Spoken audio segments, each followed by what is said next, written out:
Hello दोस्तों, SSC और railway के लिए आज के इस क्लास में टॉप 25 क्वेश्चन डिस्कशन करने वाले हैं जो आपके सीधे एग्जाम में क्वेश्चन पूछा जाता है। तो टाइम को वेस्ट ना करते हुए पहला क्वेश्चन देखते हैं कि लोसर त्यौहार किस राज्य या केंद्र शासित प्रदेश में नव वर्ष की शुरुआत के रूप में मनाया जाता है।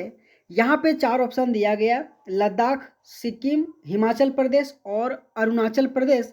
तो इस क्वेश्चन का राइट आंसर लद्दाख आ जाएगा और लद्दाख में ही लोसर फेस्टिवल को सेलिब्रेट किया जाता है, जो कि इस क्वेश्चन का राइट आंसर आ जाएगा।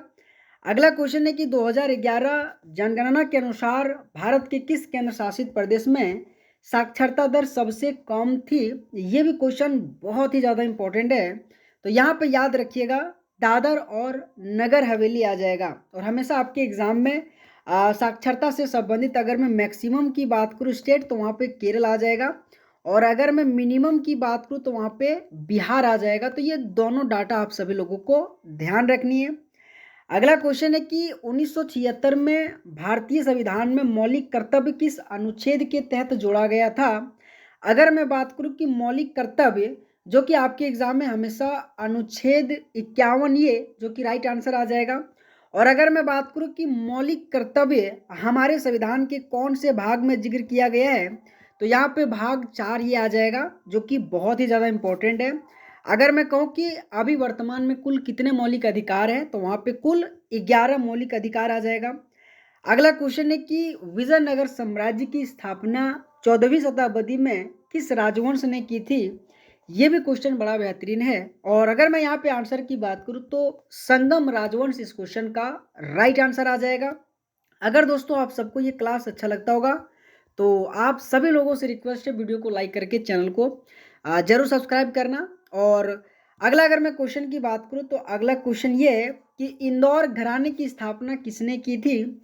अगर मैं घराने वाले क्वेश्चन की बात करूं ना, तो यहाँ पे उस्ताद अमीरी खान आ जाएगा। ठीक है, अगर मैं इंदौर घराने की बात करूं स्थापना किसने की थी, तो वहाँ पे उस्ताद आमिर खान आ जाएगा, जो कि क्वेश्चन ये बहुत ही ज़्यादा इंपॉर्टेंट है, आप सभी लोगों को ध्यान रखनी है।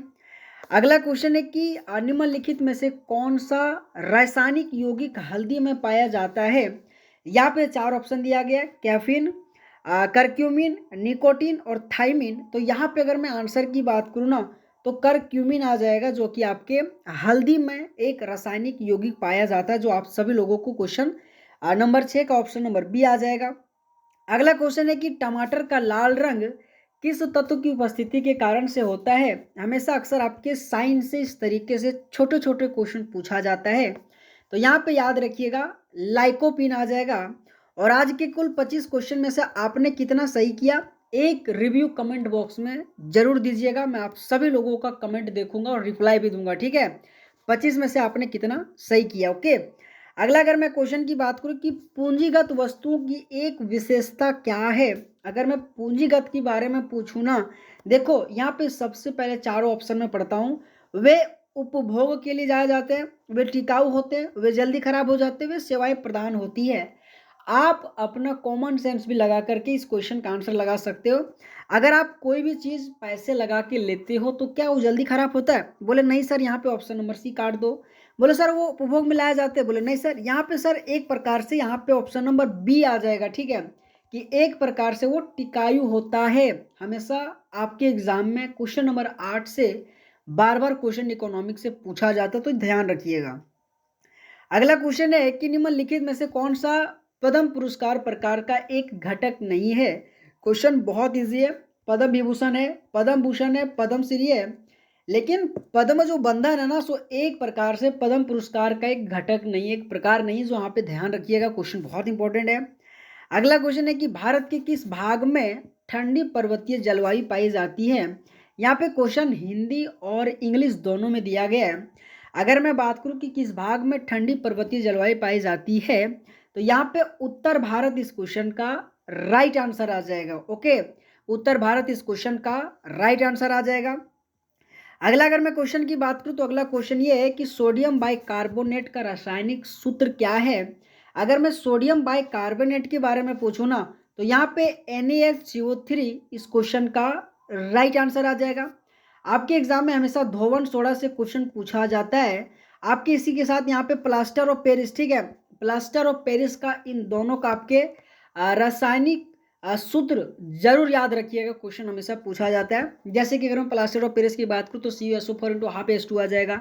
यहाँ पे अगर मैं धोवन सोडा की बात करूँ तो NaHCO3 आ जाएगा, है ना। बहुत इंपॉर्टेंट है, हमेशा क्वेश्चन आपके एग्जाम में पूछा जाता है। अगला क्वेश्चन है कि पचिकारी क्या है। अगर मैं पचिकारी के बारे में पूछूँ ना तो यहाँ पे आपको क्या करना आंसर कि दीवारों को अर्ध मूल्यवान पत्थरों से सजाने की जो कला होता है ना, उसी को पचिकारी के रूप में जाना जाता है। और ये क्वेश्चन आपके SSC में पूछा गया था, जो आप सभी लोगों को ध्यान रखनी है। अगला क्वेश्चन है कि भारत अपनी भूमि सीमा कुल कितने देशों के साथ साझा करता है।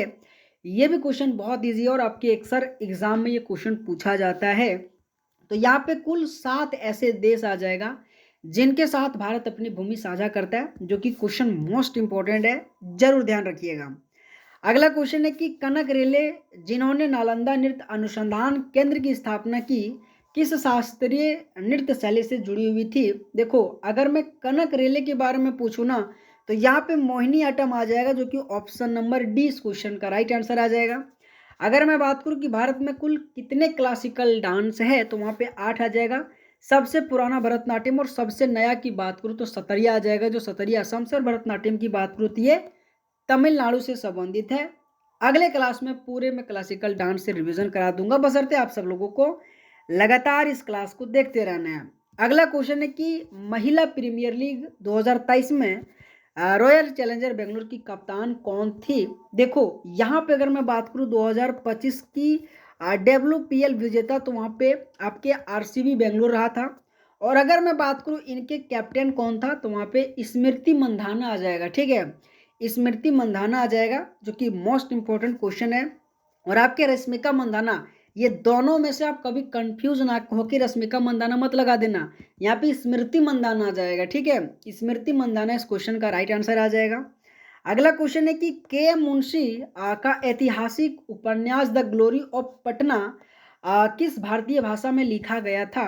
अगर मैं बात करूँ द ग्लोरी ऑफ पटना पुस्तक किस भाषा में लिखा गया था तो यहाँ पे आप सब लोगों को गुजराती इस क्वेश्चन का राइट आंसर आ जाएगा। अगला क्वेश्चन है कि भारत में द्वैध शासन प्रणाली की शुरुआत किस अधिनियम के द्वारा की गई थी। तो यहाँ पे याद रखिएगा, भारत सरकार अधिनियम 1919 के तहत भारत में द्वैध शासन प्रणाली की शुरुआत किया गया था। मोस्ट इंपॉर्टेंट क्वेश्चन है। अगला क्वेश्चन है कि रबी फसल की जो बुआई होता है ना, सो कब शुरू होता है, कब कटाई होती है। देखो, अगर मैं रबी फसल के बारे में पूछूं ना तो अगस्त अक्टूबर नहीं, यहाँ पे अक्टूबर और अप्रैल इस क्वेश्चन का राइट आंसर आ जाएगा, ठीक है। और इसी समय रबी फसल को उगाया जाता है, कटाई भी जाता है, ठीक है। तो ये टाइम पीरियड याद रखिएगा। अगला क्वेश्चन है कि मोहसिन राम के बारे में कौन सा कथन सही है। तो यहाँ पे यह पृथ्वी के सबसे अधिक वर्षा वाला स्थान है, यह भारत के मेघालय में स्थित है। तो यहाँ पे ऑप्शन नंबर ए और बी दोनों के दोनों राइट है, मोस्ट इंपॉर्टेंट है, जरूर ध्यान रखिएगा। अगला क्वेश्चन है कि मोखरी वंश के संस्थापक कौन है। आज के इस क्लास में कुल आपने कितना सही किया, एक रिव्यू कमेंट बॉक्स में करना। और आप किस एग्जाम की तैयारी कर रहे हो ये भी दोस्तों मैं चाहता हूँ, SSC हो या रेलवे या अदर एग्जाम की तैयारी कर रहे हो, जरूर एक रिव्यू दीजिएगा, ताकि मैं उन सभी एग्जाम से संबंधित रिलेटेड क्वेश्चन लाऊंगा जो आपके एग्जाम में क्वेश्चन पूछा जाएगा। तो यहाँ पे चूड़मणि मोखरी आ जाएगा, जो कि मोखरी वंश के संस्थापक के रूप में जाना जाता है। अगला क्वेश्चन है कि poverty and earn British rule India पुस्तक के लेखक कौन है। तो यहाँ पे दादा भाई नरोजी इस क्वेश्चन का राइट आंसर आ जाएगा। अगला क्वेश्चन है कि संजना बथुला किस खेल से संबंधित है। अगर मैं संजना बथुला की बात करूँ ना तो यहाँ पे रोलर स्केटिंग आ जाएगा, ठीक है, रोलर स्केटिंग आ जाएगा, इस क्वेश्चन का राइट आंसर आ जाएगा। अगला क्वेश्चन है कि पंजाब ने किस तारीख को अपनी विधान परिषद को समाप्त कर दिया था। तो यहाँ पे जरूर ध्यान रखिएगा, 1 जनवरी 1970 इस क्वेश्चन का राइट आंसर आ जाएगा। आज पहला क्लास था तो पहला क्लास में से आज 23 क्वेश्चन में रखा हूँ, 23 में से आप कितना सही किया एक रिव्यू कमेंट बॉक्स में जरूर दीजिएगा। बाकी बात, अगर आप सबको ये क्लास अच्छा लगा होगा तो आप सभी लोगों से रिक्वेस्ट है वीडियो को लाइक करके चैनल को सब्सक्राइब करना। बाकी बात दोस्तों, एक रिव्यू ये भी दीजिएगा कि आप कौन से एग्जाम की तैयारी कर रहे हो, ठीक है। तो ऑल द बेस्ट, आप सभी लोगों का बहुत बहुत धन्यवाद, थैंक यू सो मच।